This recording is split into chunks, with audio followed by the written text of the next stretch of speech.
Buen día, mi nombre es Jackson Ramos y hoy les voy a hablar acerca de la literatura hispanoamericana. La literatura hispanoamericana fue uno de los primeros medios de comunicación que surgieron antes de que los españoles conquistaran los ciertos territorios de aquí de Latinoamérica.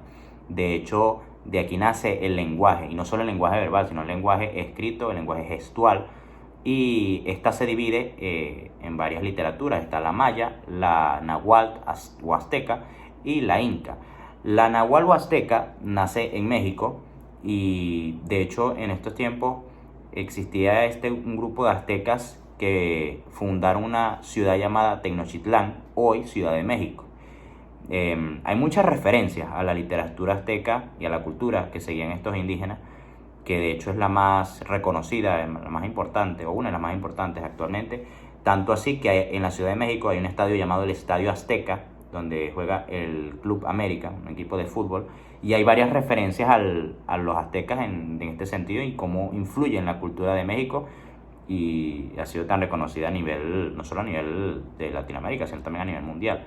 Los mayas también, ellos nacen en la provincia de Yucatán, también México, pero también en Perú. Digamos que estaban ligados allí y ellos, antes de que la literatura inglesa llegara, tenían una muy particular cultura y literatura. Es que era más que todo artística. Ellos creaban vasijas donde hacían pequeños dibujos, hacían pequeños jeroglíficos en las paredes y creaban cierta especie de adornos para así reflejar como que su cultura y literatura por medio de ellas.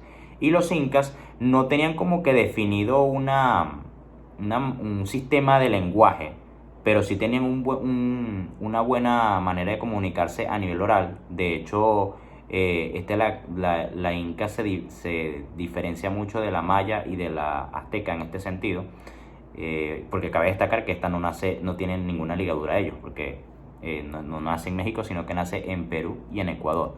Y una de las obras o algunas de las obras más reconocidas son la de los Inocuitl, cito el nombre porque es un poco complicado, Inocuicalt, que hacía referencia a cantos tristes y filosóficos que rezaban allí más que todo la cultura náhuatl o la azteca. También está la Saxisuicalt, que eran cantos que aludían a las flores, que de hecho las flores ahí las tenían mucho a ese tipo de también divinidades y a la belleza de lo que hacía el arte. La Teocuical, que eran cantos como dije anteriormente, cantos divinos a dioses, a deidades, en los que creían los indígenas de ese tiempo. Y también, por último, la Yaocuicalt, que eran cantos de guerra. También hay que recordar que allí también había muchas guerras territoriales y entre ellos mismos, incluso antes que llegaran los españoles para intentar conquistar Latinoamérica. Entonces, esto fueron una de las obras las obras principales que se dieron en esta literatura latinoamericana, hispanoamericana. Y vemos lo importante que ha sido, porque incluso ahora todavía se sigue hablando de esto. Se sigue hablando de los aztecas, de los incas, de los mayas, y en cómo ellos han impactado en nuestra cultura. Sí es cierto que ya no es tanto la literatura como antes se conocía, pero sí sigue estando presente y vemos cómo ha influido en sus orígenes, en la humanidad, en el pueblo latino, en el pueblo hispanohablante. Eso fue todo, espero les haya gustado.